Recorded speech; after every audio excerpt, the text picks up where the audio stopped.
Now हम लोग पढ़ने जा रहे हैं हमारी क्लास 7 का चैप्टर रेस्पिरेशन इन ऑर्गेनिजम्स का नेक्स्ट पार्ट। अभी तक क्या पढ़ लिया?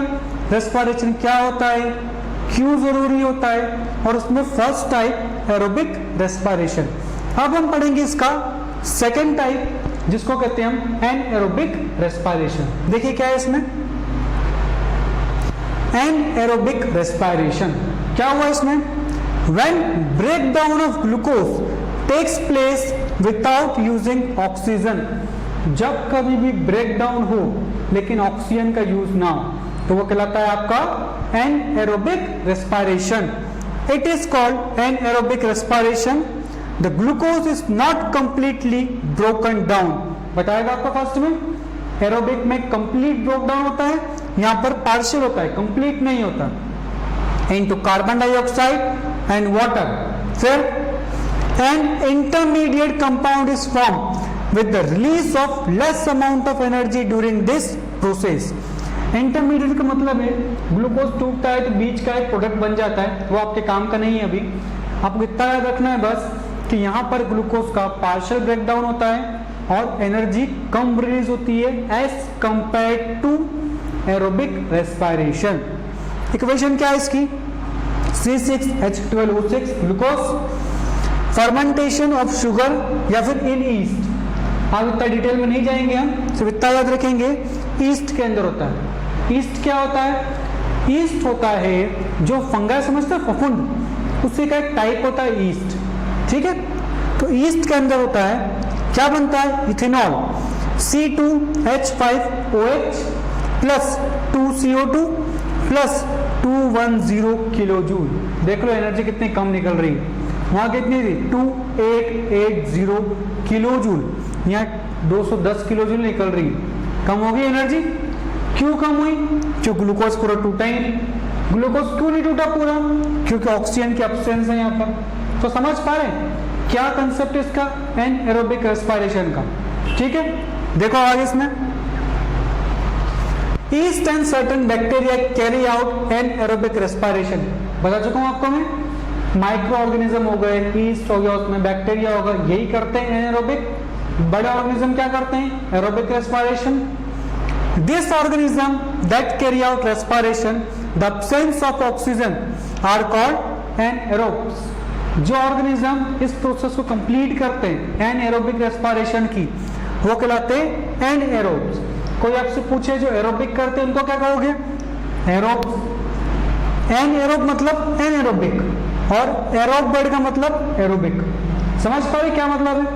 फिर east is a single celled organism, एक सेल का बना हुआ ऑर्गेनिज्म है। पढ़ा था अमीबा, सिंगल सेलुलर या फिर यूनिसेलुलर, वही है, एक सेल का बना हुआ ऑर्गेनिज्म है। During anaerobic respiration also called fermentation. इतना याद रखो, ऑल्सो कॉल्ड, इसको फर्मेंटेशन भी कहते हैं, डिटेल नहीं है हमारे कोर्स में। इज प्रोड्यूस इथेनॉल और अल्कोहल। अल्कोहल का ही एक नाम है ethanol, as a by product which is used in making wine and beer. Alcohol word आ गया तो वाइन बियर इनको बनाने में इस्तेमाल हो रहा है। The carbon dioxide produced by east is used in the bread making industries. जितने भी कार्बन डाइऑक्साइड बनती है ना इसमें, वो सभी यूज होती है ब्रेड मेकिंग इंडस्ट्री में। आप कभी जाएंगे किसी फैक्ट्री के अंदर, किसी बात करेंगे तो वहां पर बेकिंग पाउडर नहीं डालते हैं, वहां पर ईस्ट डालते हैं, क्योंकि ईस्ट ज्यादा कार्बन डाइऑक्साइड प्रोड्यूस करता है। उनको तो कार्बन डाइऑक्साइड से मतलब है ताकि वो केक से जो भी बेकरी आइटम है वो फ्लफी बन जाए, सॉफ्ट बन जाए। समझ पा रहे क्या मतलब? इसको देखो, जैसे ये आपको कोई भी बेकरी आइटम मान लो, पेस्ट्री वगैरह जो भी मानना मान लो, ठीक है। अगर इसको बनाते वक्त यहाँ पर ईस्ट डाला गया, ईस्ट क्या करेगा? प्रोड्यूस करेगा CO2, कार्बन डाइऑक्साइड, और ये क्या है? एक गैस। ये जब भी यहाँ से ऊपर निकलेगी, जब भी यहाँ से ऊपर जाएगी तो यहाँ पर सरफेस पर छोटे छोटे होल्स करती हो जाएगी, बिल्कुल छोटे छोटे होल्स कर देगी, और उन्हीं होल से वो चीज़ बिल्कुल सॉफ्ट हो जाएगी, बहुत फ्लफी हो जाएगी। वही तो चाहिए बेकरी आइटम में कि अच्छे से सॉफ्ट हो। कड़क चीज़ कौन खाना पसंद करेगा? सॉफ्ट ही पसंद करेंगे सब। वही बात हो रही, CO2 डाल लो या तो ईस्ट कर लो, या बेकिंग पाउडर डाल लो, लेकिन ईस्ट को प्रेफर करा जाता है क्योंकि ज़्यादा अमाउंट में CO2 निकलती है और बहुत ज़्यादा सॉफ्ट इससे वो हो जाता है। फिर the CO2 gas release during this process cause the blood to rise. अब बताओ एक बात, जब यहाँ से एक CO2 ऊपर निकलेगी तो जब तक उसको ऊपर ले जा सकती है, जब तक उसको अच्छे से फुला सकती है, उस चीज़ को फुला देगी और फिर अचानक से उसमें होल करके बाहर निकल जाएगी। तो इससे जो आपका ब्रेड का डो है, आटा या जो भी चीज़ आपने बनाई, फूल भी जाएगी और सॉफ्ट भी हो जाएगी, दोनों काम हो जाएंगे। तो यही तो चाहिए कि अच्छे से फूला हुआ भी हो और सॉफ्ट भी हो। कहाँ से बना? CO2। किसने प्रोड्यूस करी? ईस्ट ने। समझ पा रहे हैं यहाँ तक क्या चीज़ है? यह है आपका एनएरोबिक रेस्पिरेशन। देखो इसमें आगे, अब एक बात सोचिए, मैंने आपको ये तो बिल्कुल बताया कि ह्यूमंस के अंदर होता है एरोबिक रेस्पिरेशन और माइक्रो ऑर्गेनिजम्स के होता है एनएरोबिक रेस्पिरेशन, लेकिन ह्यूमंस में भी एक कंडीशन ऐसी होती है जब हमारी बॉडी के अंदर भी एनएरोबिक होने लग जाता है। कब होगी कंडीशन? एक बात बताओ, एरोबिक के लिए क्या चाहिए? ऑक्सीजन। जब बॉडी में ऑक्सीजन कम हो जाएगी, जब बॉडी में ऑक्सीजन कम हो जाएगी, ऑक्सीजन प्रॉपर अमाउंट में नहीं मिल रही है, लेकिन बॉडी को एनर्जी तो चाहिए, तब बनेगा, तब आपकी बॉडी परफॉर्म करेगी एनएरोबिक रेस्पिरेशन, ताकि आपकी बॉडी की एनर्जी की रिक्वायरमेंट पूरी कर सके वो। लेकिन साथ में ये बात जरूर याद रखें, ये सिर्फ कुछ समय के लिए होता है। एग्जाम्पल आपको देता हूँ, आप खेल रहे हैं जो भी स्पोर्ट, आपको मैं मोबाइल गेम की बात नहीं कर रहा हूँ, फील्ड पर फिजिकली जो भी आप गेम खेल रहे हैं, क्रिकेट, फुटबॉल, बास्केटबॉल, जो भी खेल रहे हैं, जब बहुत तेज अपन दौड़ते हैं बहुत टाइम तक, तो आपने देखा होगा आपकी थाई मसल या हाथों की मसल में कुछ समय बाद दर्द होने लगता है। वो कुछ समय के लिए होता है, आप थोड़ी देर शांति से बैठ जाएं तो दर्द गायब हो जाएगा। क्या होता है उस वक्त? आप बहुत तेज दौड़ रहे हैं, मतलब आपकी बॉडी बहुत काम कर रही है, एनर्जी चाहिए, लेकिन इतना तेज दौड़ रहे हैं कि ऑक्सीजन ढंग से नहीं आ पा रही, ऑक्सीजन पूरी प्रॉपर अमाउंट में नहीं आ पा रही, उसकी रिक्वायरमेंट कम होगी, मतलब ऑक्सीजन चाहिए ज्यादा लेकिन उसकी रिक्वायरमेंट फुलफिल नहीं हो पा रही। तब क्या होगा आपकी बॉडी में? आपकी बॉडी को एनर्जी चाहिए, क्यों? आप खेल रहे हैं, लेकिन ऑक्सीजन से रिक्वायरमेंट पूरी नहीं हो पा रही, तो आपकी बॉडी क्या करती है? उस वक्त के लिए वो एनएरोबिक रेस्पिरेशन करना स्टार्ट कर देती है। आपकी मसल्स जो है वो उस वक्त करती है एनएरोबिक रेस्पिरेशन, और इस रेस्पिरेशन की वजह से आपको एनर्जी तो मिलती है, साथ में एक लैक्टिक एसिड बनता है इससे।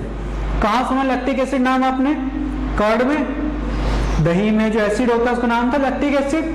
हमारी बॉडी के अंदर भी एसिड बनने लग जाता है, और वो एसिड जब आपकी मसल्स में थोड़ा ज्यादा हो जाता है तो आपकी मसल्स पेन करने लगती, दर्द करने लगती। इसीलिए जब भी आप बहुत ज्यादा एक्सरसाइज करते हैं आपकी मसल्स में पेन होना स्टार्ट होता है। ये भी आपके स्कूल एग्जाम पे क्वेश्चन है, स्कूल एग्जाम में पूछा जाता है कि क्यों जब ज्यादा वर्क कर लेते हैं तब आपकी मसल्स पेन करने लगती है। आपका आंसर होगा due to deposition of lactic acid produced by anaerobic respiration in muscles. अब पढ़ते हैं इसको कि ये चीज है क्या पूरी। देखो, usually aerobic respiration take place in humans but under certain conditions and aerobic respiration में also occur in our muscles for a short time due to temporary deficiency of oxygen. कुछ समय की ऑक्सीजन की डेफिशिएंसी की वजह से body में start हुआ एनएरोबिक रेस्पिरेशन। हर बार क्या हो रहा था? Aerobic. When we perform heavy exercise, जब बहुत ज्यादा एक्सरसाइज कर लो, like running, cycling, walking, weight lifting etcetera, जो भी बहुत मेहनत वाला काम उसकी बात कर रहे हैं, we require large amount of energy. काम भारी है तो एनर्जी भी ज्यादा चाहिए। To meet the energy requirement our muscles shall perform anaerobic respiration. During this process the glucose और food in the muscle cell is partially broken down in the absence of oxygen to form lactic acid and some extra energy is released. Competition में जब इतना पूछा जाता है कि anaerobic respiration जब muscles में होता है कौन सा एसिड बनता है, आंसर होगा लैक्टिक एसिड। बाकी सब तो समझ में आएगा कि हमारी बॉडी में कैसे हो रहा है एनारोबिक रेस्पिरेशन, क्यों डेफिशिएंसी हो रही है, क्यों उसको होने पड़ा एनारोबिक को, क्यों एरोबिक नहीं हो पा रहा है। ये चीज तो पूरी थ्योरी की है, कॉम्पिटिशन में से इतना पूछ जाएगा कौन सा एसिड बनता है, और आंसर होगा हमारा लैक्टिक एसिड। समझ पा रहे हैं। नेक्स्ट आगे देखो,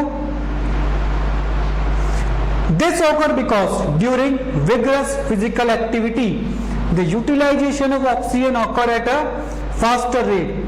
बहुत ज्यादा विगरस मतलब बहुत मेहनत वाला काम, बहुत मेहनत से एक्सरसाइज कर रहे हो तो ऑक्सीजन बहुत जल्दी जल्दी यूजअप होती है in the muscles then can be supplied by the blood. इतनी जल्दी इस्तेमाल हो रही है लेकिन उतनी जल्दी आ नहीं पा रही ना बाहर से, तभी तो कमी हो रही है। आपकी बॉडी में बहुत ज्यादा यूज हो रही है ऑक्सीजन, लेकिन बाहर से इतनी जल्दी नहीं आ पा रही, कमी हो गई।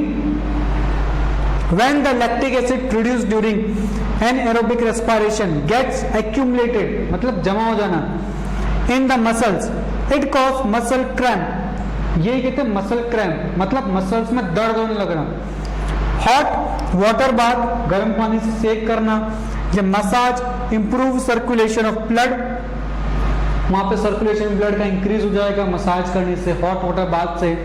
जिससे जितना भी लैक्टिक एसिड बना है ना, सब ग्लूकोज में बन के वापस से बॉडी में सप्लाई हो जाएगा। As a result the supply of oxygen to the muscle cell increases. इस वजह से आपकी बॉडी में वापस से ऑक्सीजन की रिक्वायरमेंट पूरी होती है, बॉडी नॉर्मल कंडीशंस में आती है। The increase supply of oxygen result in complete breakdown of lactic acid. Lactic acid का complete breakdown into carbon dioxide and water, thereby giving relief from cramp। आपकी body में oxygen की requirement पूरी हुई, body में जितना लैक्टिक एसिड बना सब तोड़ तोड़ के ग्लूकोज में बना दिया, वापस बॉडी में ट्रांसपोर्ट कर दिया। मसल को जो ऑक्सीजन की कमी थी वो रिक्वायरमेंट फुलफिल हो गई। जब आप थोड़ा शांति से बैठे आराम करा आपने, तो आपकी बॉडी में जो क्रैम्प है वो खत्म हो जाएगा, आपको दर्द से राहत मिल जाएगी। समझ पा रहे क्या चीज है। ये है आपका एनएरोबिक रेस्पिरेशन मसल्स। कब होता है? जब आपकी बॉडी को रिक्वायरमेंट होती है ऑक्सीजन की, लेकिन आपकी बॉडी उसको सप्लाई ढंग से नहीं कर पाती। फिर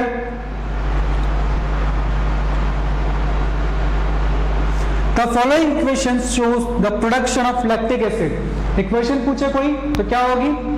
ग्लूकोज इन मसल, ये लिखना जरूरी है। ग्लूकोज इन मसल, मसल में होता है main. In the absence of oxygen, oxygen के एब्सेंस में लैक्टिक एसिड प्लस एनर्जी बनाता है, तो यही लैक्टिक एसिड आपके मसल्स में जमा होगा जो आपको क्रैम्प्स कराएगा। फिर ये देखो एक एरोबिक और एनएरोबिक के बीच का डिफरेंस, आपके स्कूल एग्जाम में ये भी बहुत बार क्वेश्चन पूछा जाता है। Differentiate between aerobic and anaerobic respiration. तीन तरह के डिफरेंस आपके स्कूल एग्जाम में मेनली पूछते हैं, एक एसिड बेस, एरोबिक एनएरोबिक, और एक नेक्स्ट चैप्टर में आएगा एसेक्सुअल और सेक्सुअल रिप्रोडक्शन के बारे में। ये तीन डिफरेंस सबसे इंपॉर्टेंट होते हैं। देखो इसमें क्या है, it occur in the presence of oxygen, oxygen के प्रेजेंस में होता है। It take place in the absence of oxygen, ये ऑक्सीजन के एब्सेंस में होता है। Complete breakdown of food take place in aerobic respiration. Partial मतलब थोड़ा ही टूटता, पूरा नहीं टूटता। Breakdown of food occur in anaerobic respiration. End products of aerobic respiration are CO2 and water. End products मतलब उससे क्या बनता है? CO2 बनता है और वाटर बनता है।